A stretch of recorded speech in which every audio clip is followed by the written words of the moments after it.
Hoy estaremos hablando de vectores. Supongamos que tenemos un vector que va desde A hasta B y tenemos otro vector que va desde A' hasta B'. Definimos estos vectores como A y B y podemos notar que ambos tienen el mismo desplazamiento. Ahora podemos describir el desplazamiento entre varios puntos. Tenemos el punto A, punto B y punto C y podemos describir el desplazamiento sin importar su trayectoria. Entonces, el desplazamiento total se puede definir como la suma de estos dos vectores. Así que definimos el vector S, donde va a ser la suma del vector A y el vector B. Así que podemos redefinir nuestra figura como la suma de vectores. Entonces, los vectores tienen tanto magnitud como dirección y siguen ciertas propiedades. Tenemos primero la ley conmutativa, donde es igual decir que A más B es lo mismo que B más A. Así que el orden no importa de cómo estamos sumando estos vectores. Tenemos la ley asociativa, donde tenemos entre paréntesis la suma de los vectores A más B y afuera tenemos la suma de un vector C. Entonces es lo mismo decir que primero sumamos A más la suma de los dos vectores B y C. Definimos un vector B y decimos que negativo B va a ser el mismo vector con su misma magnitud pero en dirección opuesta. Así que cuando sumamos estos dos vectores opuestos, el desplazamiento va a ser 0, que significa que estaremos en el mismo punto. Así que para usar las restas, simplemente definimos como el opuesto del vector. Bien, ahora hablaremos sobre vectores y sus componentes. En un plano cartesiano, X y Y, podemos definir un vector A, cualquiera. Note que no necesariamente tiene que salir el vector desde el origen. Entonces podemos trazar la localización de sus puntos, ¿verdad? Habíamos dicho que los vectores eran la trayectoria o el desplazamiento entre un punto A y un punto B. Entonces podemos definir su componente horizontal como A sub X y su componente vertical como A sub Y. Estos componentes lo que nos dicen es cuánto fue mi desplazamiento horizontal y cuánto fue el desplazamiento vertical. Cuando dibujamos nuestro vector fuera de nuestro plano cartesiano, podemos ver entonces su magnitud y su dirección, ahora denotado como el ángulo Z. Y con nuestras leyes trigonométricas que hemos visto en otros cursos de matemática, podemos entonces definir el coseno del ángulo Z como el adyacente sobre la hipotenusa. En este caso tenemos entonces nuestro A sub X sobre la magnitud del vector A, que es simplemente A. Y podemos despejar para obtener una ecuación sobre el componente en X. De igual forma podemos definirlo para el componente en Y, donde tenemos que el seno de Z será A sub Y sobre A y podemos redefinir nuestra ecuación como el componente de A sub Y es igual a A seno de Z. Ojo, estas definiciones dependen de nuestro marco de referencia. No siempre coseno de z va a estar asociado al componente A sub x. Así que debemos estar conscientes de cómo entonces definimos nuestros vectores y hacia dónde se dirigen sus componentes. También podemos tomar la tangente de z, donde según nuestro diagrama tendremos que es A sub y sobre A sub x. O simplemente como lo definimos trigonométricamente como el seno de z por coseno de z. Veamos un ejemplo. Un avión despega y se encuentra a 215 kilómetros en dirección de 22 grados respecto al norte. ¿Cuán lejos respecto al norte y el este se encuentra el avión? Pues podemos ver en nuestro diagrama que tenemos el avión a un cierto punto y a una cierta dirección que nos dicen 22 grados desde el norte, así que nos están dando el ángulo respecto a nuestro eje vertical.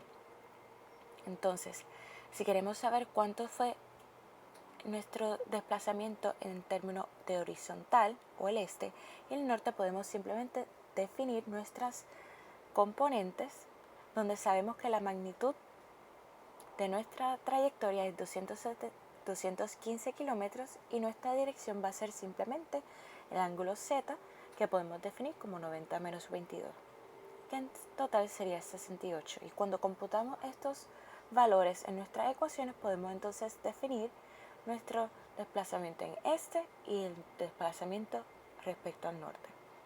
Recordamos que la magnitud de un vector se puede calcular como la raíz cuadrada del componente en x al cuadrado más el componente en y al cuadrado. Esto es en 2 dimensiones. Si tenemos 3 dimensiones, se añadiría el término dz.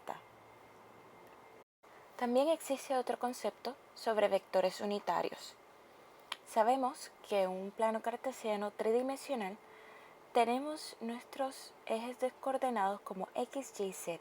Y para cada uno de estos ejes tenemos un vector unitario asociado que llamamos i para el eje x, j para el eje y k para el eje z, donde sus magnitudes son 1 y por eso se llaman unitarios.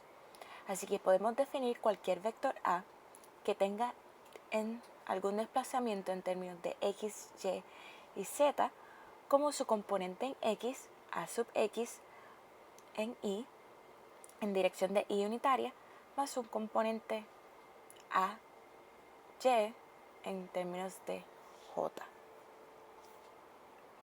Esto se mostrará útil para definir o redefinir nuestras sumatorias.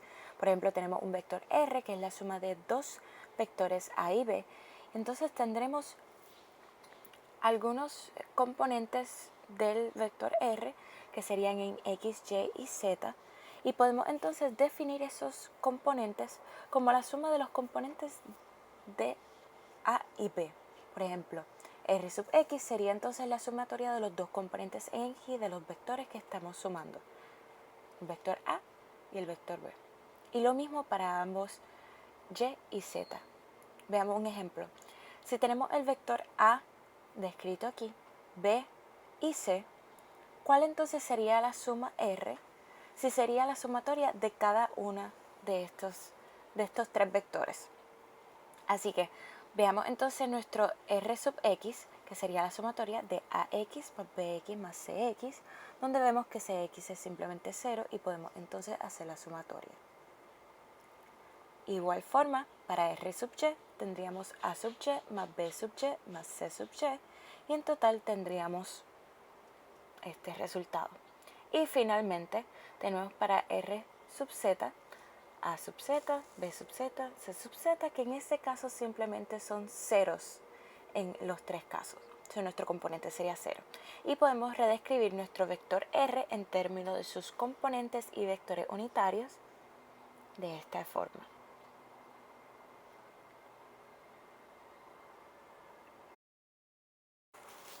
Finalmente veamos el caso de la multiplicación entre paréntesis de vectores. Existen 2 formas de multiplicar vectores.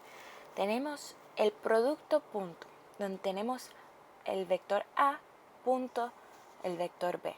Y lo podemos definir por esta ecuación, que la multiplicación o el producto punto entre estos 2 vectores será la magnitud de a por la magnitud de b por el coseno del ángulo entre ambos, entre el vector a y b. Es importante porque no siempre estos vectores están respecto al origen. También podemos ver que no importa si tomamos el producto punto de a y b o de b por a. Y otra manera de redefinir el producto punto es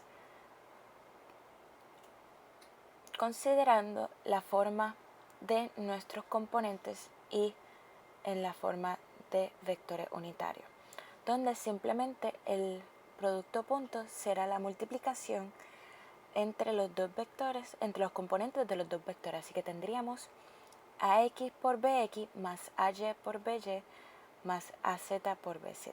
Y esto se le llama el producto escalar. El otro caso que tenemos es el producto cruz, donde tenemos el vector a cruz b.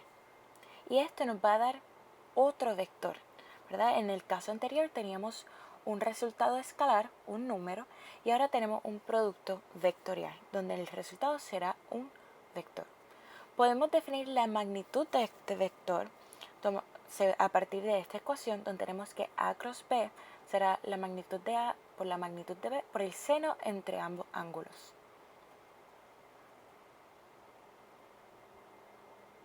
Y en este caso el orden sí importa. Y para obtener el vector resultante se toma un proceso un poco más complicado.